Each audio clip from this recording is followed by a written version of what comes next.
Hi, welcome to the Iowa City Public Library and our first program in Bike to Work Week 2015. The library is very excited. We're partnering with the BTWW folks this year for the first time, and we hope that this is a long and prosperous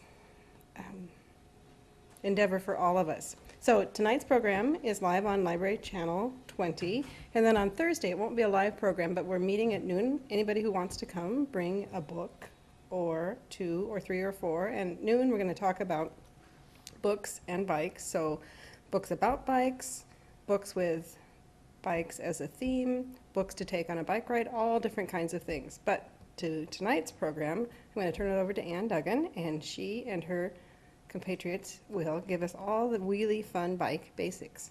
Ann?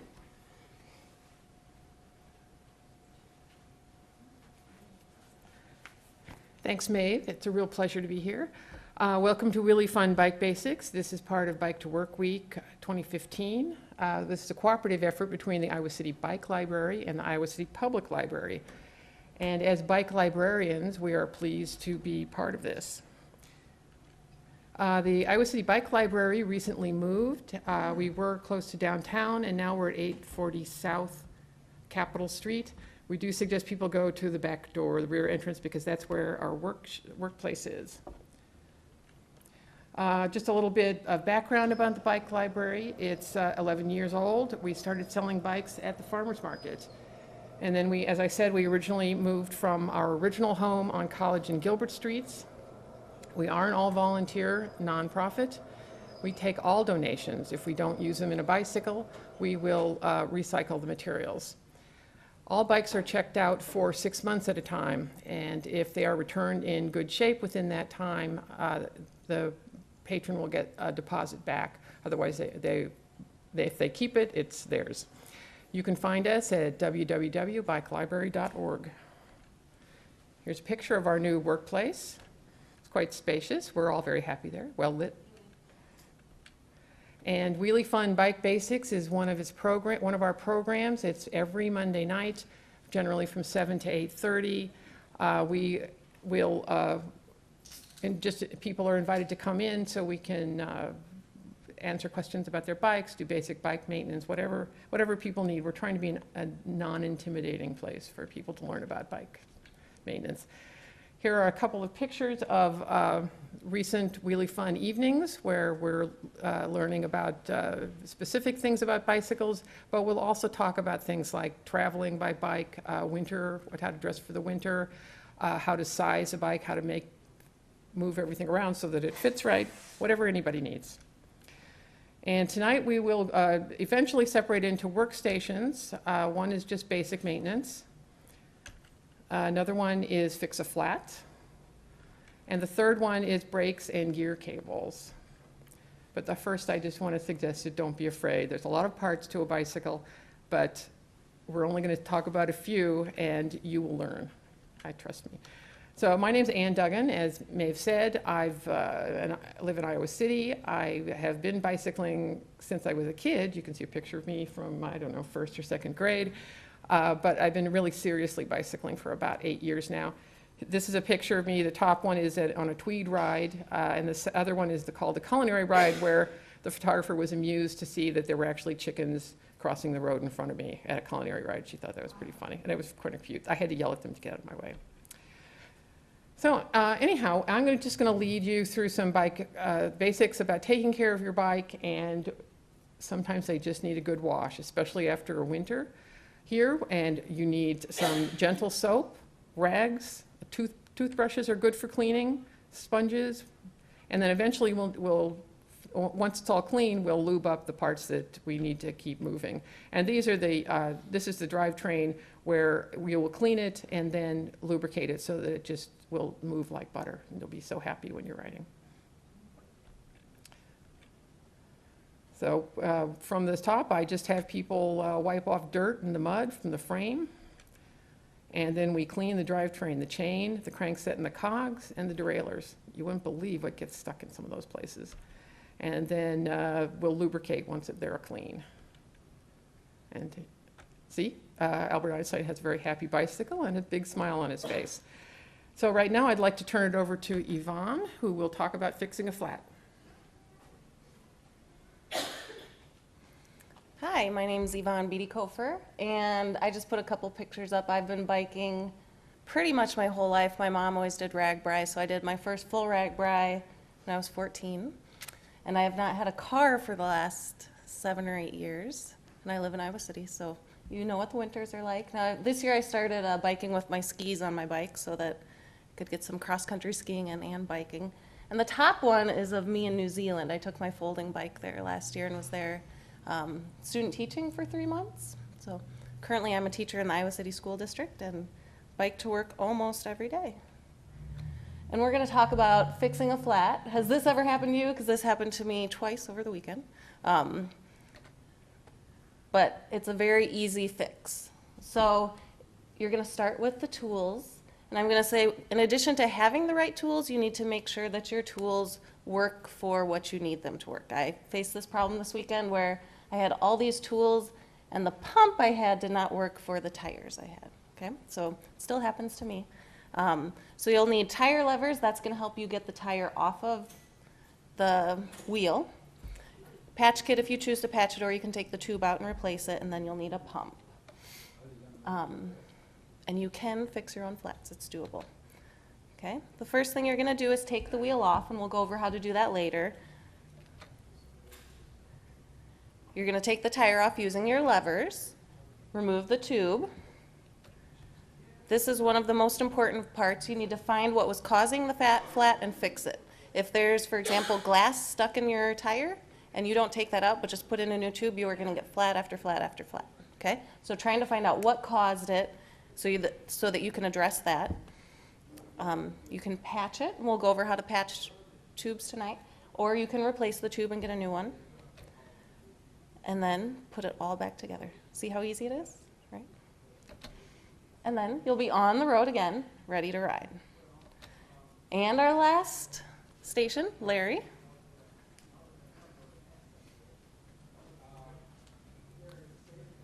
My name's Larry Fitzpatrick, and for tonight I'm the cable guy.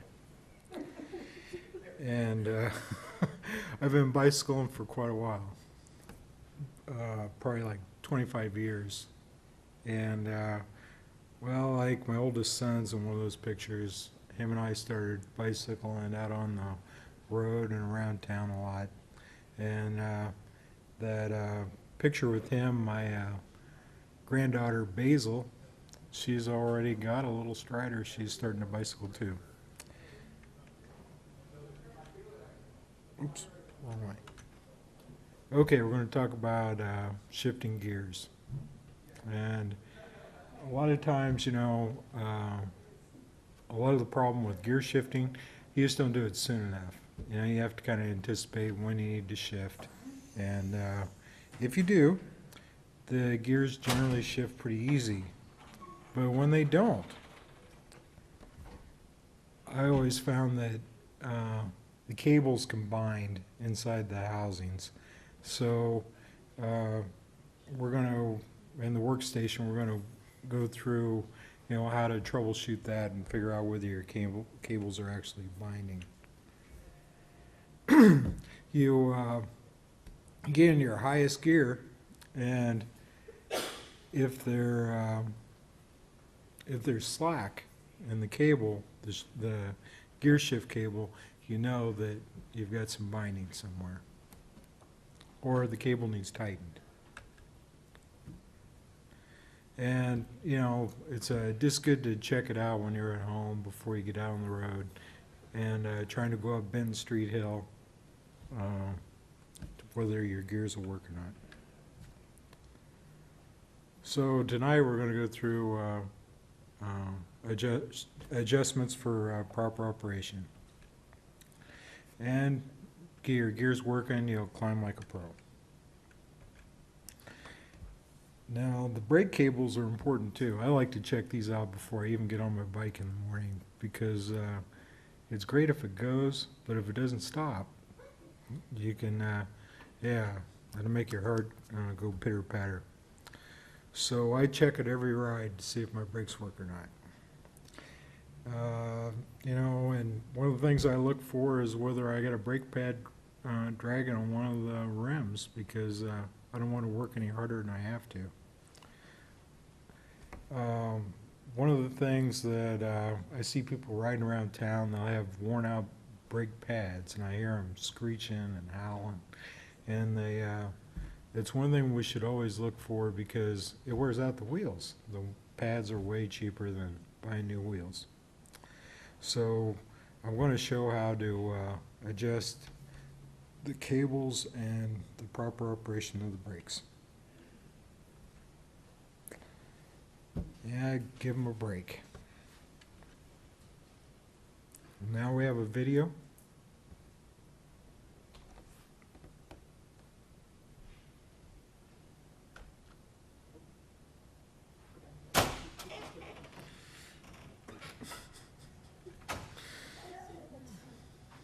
Let's see.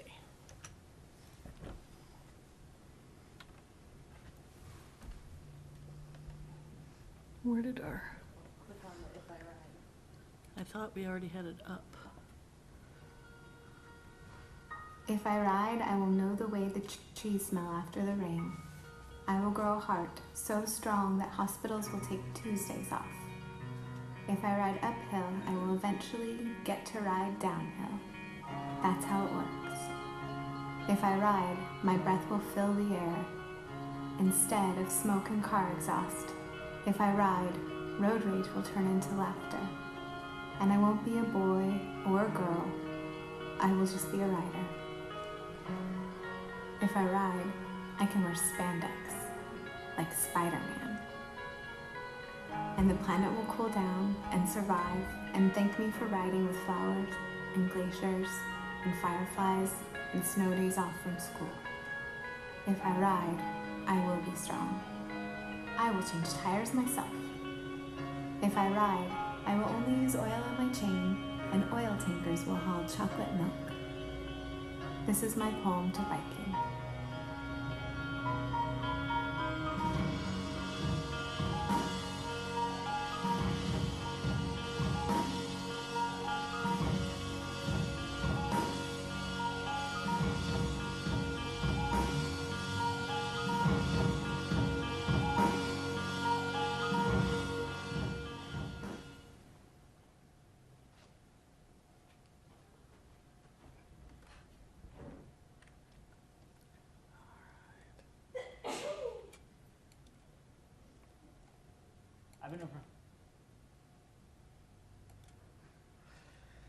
Okay.